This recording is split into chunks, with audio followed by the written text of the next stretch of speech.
So this is part 2 of what I eat in a day. So let's get to our it. lunch, which is kale patties with watercress salad or burger. Depends on how I feel. I think I'm gonna make a burger. So to make the flatbread for the burger, or the bun you can make, you're gonna need 1 cup of white spelt flour. You can use you can also use whole grain spelt flour as well, but I see best results when I use white spelt. 1 cup of quinoa, so half a teaspoon of sea salt. Then I'm gonna add in 1/4 teaspoon of oregano.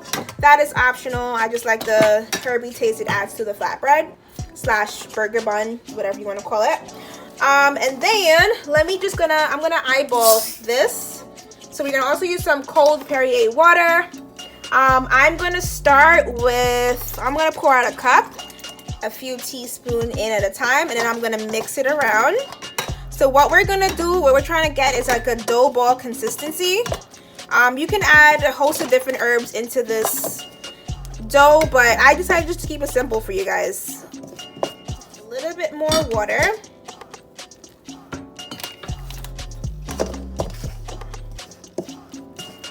And we're gonna keep stirring it until it gets clumpy. I'm gonna pour in the rest of our cup of Perrier water.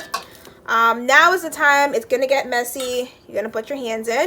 You can use a food processor to make the dough. I'm just using my hands because that's the way I was taught, and I just love getting all into my food, getting up close and personal. So we're just gonna keep pressing it down. So the dough is gonna be a little bit clammy. If it's too clammy for your liking, you can add some more water, some more flour, but this is perfect for me. You want it to be soft but not too soft. So one thing I'm doing right now is called kneading the dough. So what it basically is, you're combining everything and then you're pressing it into the dough. So you're gonna pull and tuck, pull and tuck, pull and tuck, you press down, and you're just basically gathering all of the other flour together. I'm gonna add some more flour to this. I'm gonna add some more quinoa flour to this, and this is approximately 1/2 teaspoon of quinoa flour just to make it not so clammy. So this is perfect. So what we're gonna do is what we called resting the dough, just to let it sit and all the flavors to combine very nicely.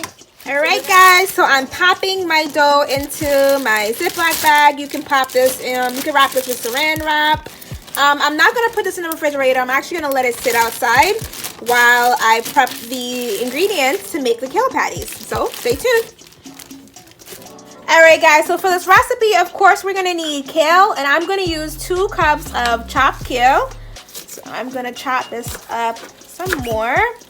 And one thing I absolutely love about these recipes is it's really good to freeze. So I'm not gonna use the stem. I'm actually gonna set that aside and just use the leaves, just so it's easy to cook. So I'm not gonna use this. And you can actually use the stems for a broth. Chopped kale in. This is an excellent recipe to make because it's really good to hide some veggies so your kids can get in their chlorophyll. Right, now that I have 2 cups of finely chopped kale, I'm also going to need some sun-dried tomatoes, and this is approximately 1 heaping handful. I'm also going to use 2 cups of cooked chickpeas.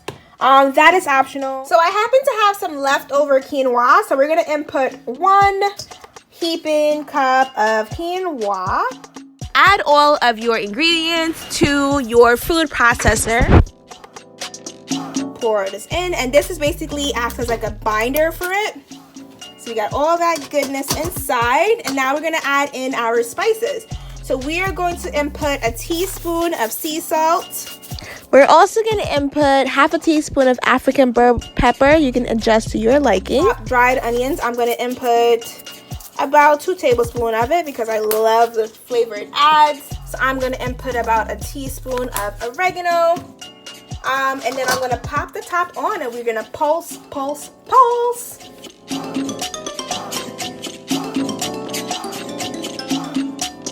process is basically continuously pushing down your kale mixture so everything gets blended and is acclimated nicely. So keep pressing it down.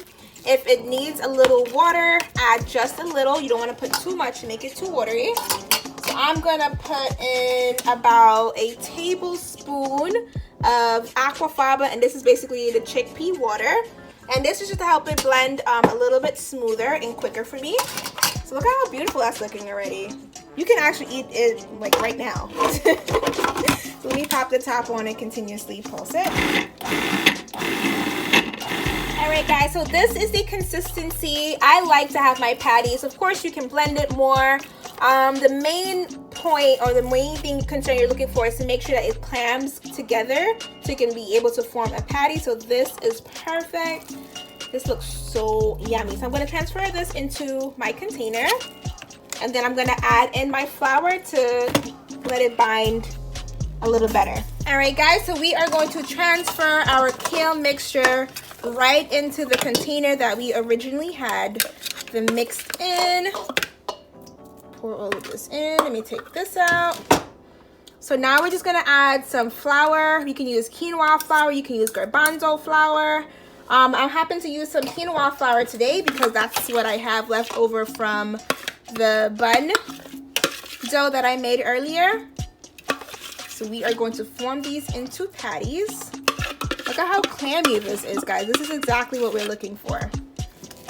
At this point, you can actually taste it to see how you like it. Make sure all the spices is to your liking. So I'm going to add about half a cup of quinoa flour. This is just to hold the patties together. To make these patties, I'm going to scoop my mixture into my hands. I have a little flour from earlier, and then I'm just going to press it down and just continuously pat them. So this is exactly the shape and the size I want my patties to be. If you are a perfectionist, then you can use a cookie cutter to make it into your liking, but I am going to use it like this. Look at how pretty these look.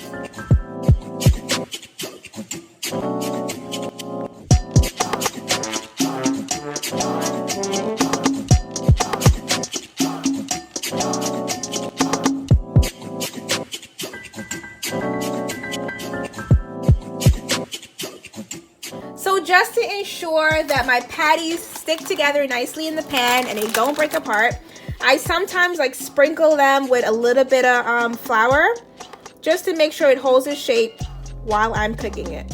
You can bake these or you can fry these, whatever you prefer.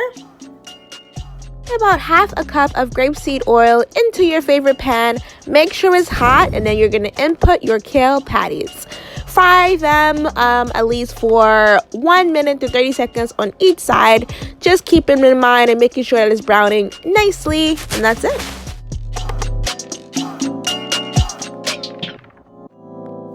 Alright guys, so our beautiful kale patties are finito, and now we're just going to basically prepare the bun side to our kale patties. You can actually just like stop right here and make a kale salad. Okay, so flour your surface, and then you're going to split your dough into 3 almost even pieces.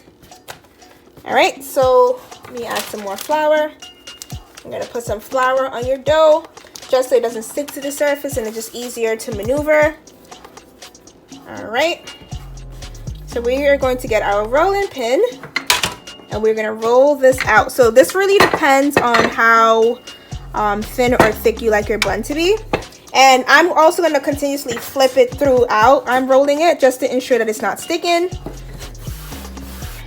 because we do not want a sticky dough.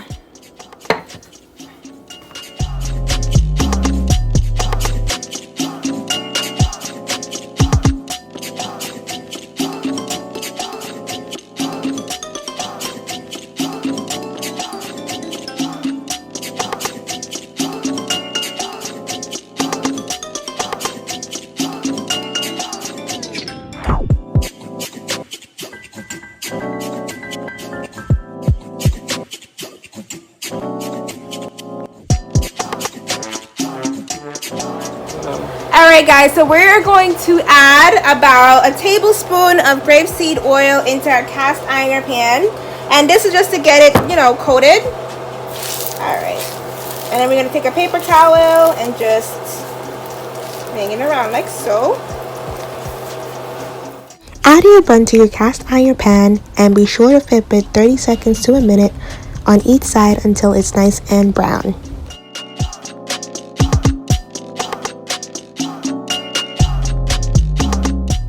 This is actually, you can use the same recipe to make some roti. So that one is perfect. Alright guys, as you can see, look at how beautiful this one rised. And that's all from the Perrier water. So a long time ago, I told you guys I will make a video on how I make my Burro banana fries. So now I'm finally gonna come through and show you guys my secret. So you cut the top off like I showed you earlier. You follow the lines of the Burro banana. And these are a great substitute for French fries because who needs all that added starch?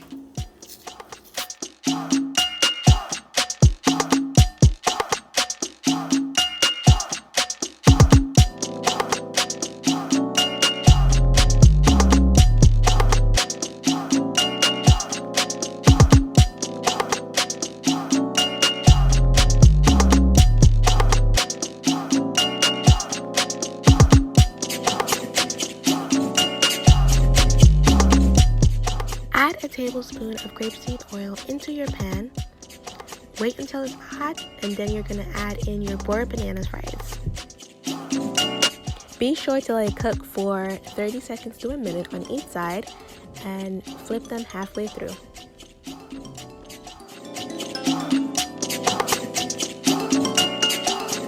Alright guys, so immediately after they come out, I'll add just a sprinkle of salt to them. I just like to add extra flavor. I'll add some onion powder, just a little bit, maybe like a dash or two.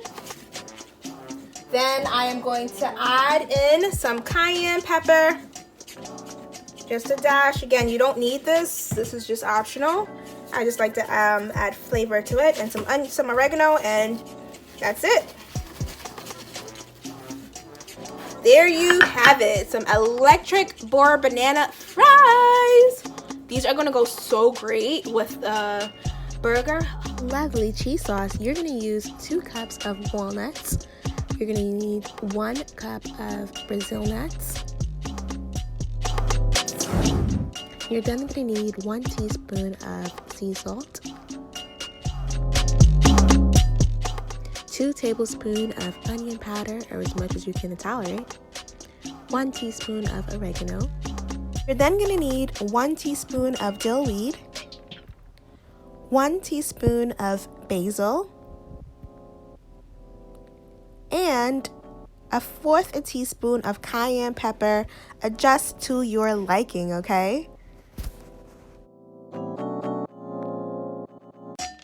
Lastly, you're going to add 1/2 cup of water into your blending cup. We're gonna use about the juice of 3 key limes.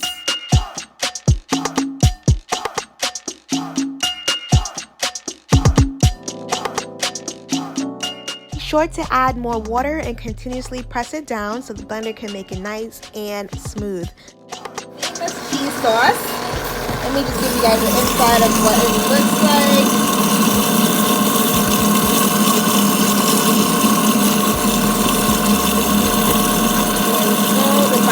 Doing a thing. So it takes approximately like 2 to 4 minutes depending on the consistency you like your cheese to be. The amazing thing about this recipe is, let me add this back on so you guys can hear me. The amazing thing about this recipe is I'm going to also use this cheese sauce to make our creamy tomato pasta for later. So I'm basically killing 2 birds with 1 stone.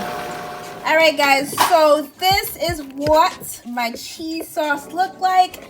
I like to have it nice and chunky, but you can choose how you like to have it. It's all about preferences, and this looks Yummy. Now is the time you taste it to make sure it's to your liking. If it's not cheesy enough, you can add some more key limes. You can add some more onion powder, more salt. Whatever you think it needs, you add it now, and voila. Let's assemble the burger, and now we're good to go.